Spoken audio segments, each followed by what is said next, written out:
திங்கக்கிழமை கிருத்திகை, செவ்வாய்க்கிழமை சஷ்டி. வீட்ல இன்னைக்கு வீடியோவில் சஷ்டி பூஜை பார்த்துக்கிட்டே திங்கக்கிழமை கிருத்திகை அன்னைக்கு எனக்கு என்ன மிராக்கிள் நடந்ததுன்னு பார்க்கலாம்.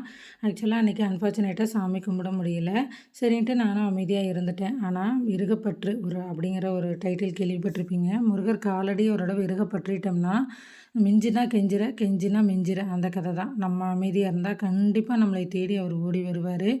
அவர் ஒரு நாளைக்கு வராளான்னு பார்க்கலான்னு அவர் அமைதியாகிக்குவார். அப்போ நான் கண்டிப்பாக ஓடணும். மருதமலைக்கும் அனுவாவி சுப்பிரமணியர் கோவிலுக்கு ஓடணும். அது மாதிரி நடக்கும். கண்டிப்பாக நிறைய எங்களுக்குள்ளே அந்த பாச போராட்டம் மாதிரி நடக்கும். திங்கக்கிழமை அப்படிதாங்க சாமி கும்பிடாமல் அமைதியாக இருக்கேன். எனக்கு கொஞ்சம் கூட எதிரே பார்க்கலைங்க. ஏன்னா திருத்தணி முருகர் கோயில் எனக்கு எங்கே இருக்கணும் தெரியாது. அங்கேருந்து எனக்கு பிரசாதம் வரும். எதுவுமே என்னால் நம்பவே முடியல. ஆனால் அன்றைக்கி எனக்கு திருத்தணி கோயிலேருந்து பிரசாதம் வந்துருந்துச்சு. பக்கத்து வீட்டு அண்ணா கோயிலுக்கு போயிட்டுன்னு கரெக்டாக கிருத்து எண்ணெய் கொடுத்தாங்க. ரொம்ப ரொம்ப சந்தோஷமாக இருந்துச்சு. இது என் லைஃப்பில் நடந்த பெரிய மிராக்கிளுங்க. ஏன்னா எனக்கு கோயம்புத்தூரில் இருக்கனால பழனி, முருகர் இது மாதிரி தான் பக்கம். ஆனால் அங்கேருந்து வந்தது ரொம்ப சந்தோஷம். லைக் பண்ணி சப்ஸ்கிரைப் பண்ணிடுங்க. ரொம்ப நன்றி.